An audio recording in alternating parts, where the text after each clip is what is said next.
মূসা নবীর জমানায় একবার বৃষ্টি হচ্ছিল না, তাই সে তার সকল উম্মতদেরকে নিয়ে একটা সমতল জায়গার মধ্যে মজলিস বসালেন। সেখানে বসে আল্লাহর কাছে দোয়া করতেছেন। সবাই বৃষ্টির জন্য আকুলভাবে প্রার্থনা করতেছে। আল্লাহ গায়েবী অবস্থায় মূসা নবীকে বলতেছে, হে মূসা, আপনার এই মজলিসের মধ্যে একজন পাপী রয়েছে। ওই পাপী যদি থাকে তাহলে আমি আপনার দোয়া কবুল করব না, বৃষ্টি দেব না।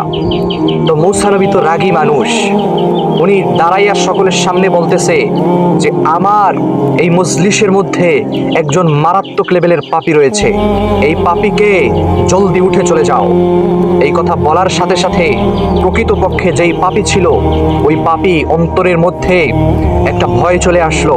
সে নিজে অন্তরে অন্তরে আল্লাহর কাছে তওবা করে বলতেছে, মালিক, আমি যদি এখন এই মজলিস ছেড়ে উঠে যাই তাহলে তো আমার ইজ্জত থাকবে না, তাহলে তো মূসা ইসলাম আমাকে মেরে ফেলবেন, আমি তো সবাই আমাকে ছিছি করবে।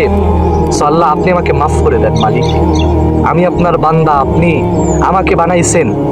আল্লাহ, আপনি আমাকে কুদরতি হাত দিয়ে বানাইছেন, আপনি কি চান যে আপনার একটা বান্দা লাঞ্ছিত হোক? এমনি ভাবে বলার পরে আল্লাহ তার তওবাটাকে সাথে সাথে কবুল করে নিয়েছেন এবং ওই মুহূর্তেই ওই মজলিসের উপরে সহ গোটা জায়গাটা জুড়ে বৃষ্টি হতে শুরু করলো। এবার মূসা ইসলাম আল্লাহকে বলতেছে, মালিক, আপনি আমাকে বললেন একটা আর করলেন আর একটা, ব্যাপারটা তো বুঝলাম না। তখন আল্লাহ বলতেছে, হে মূসা, আমি যেটা জানি তুমি সেটা জানো না, আমি যেটা দেখি তুমি সেটা দেখো না।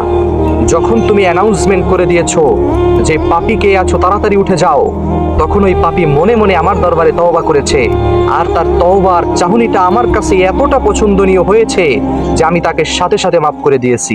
সুবহানাল্লাহি ওয়া বিহামদি। তাই তওবা করলে আল্লাহ তার তওবা কবুল করে নেয়।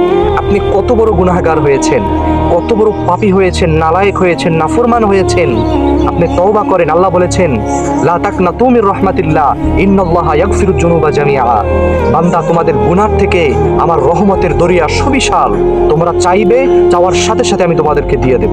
সুবহানাল্লাহি ওয়া বিহামদি।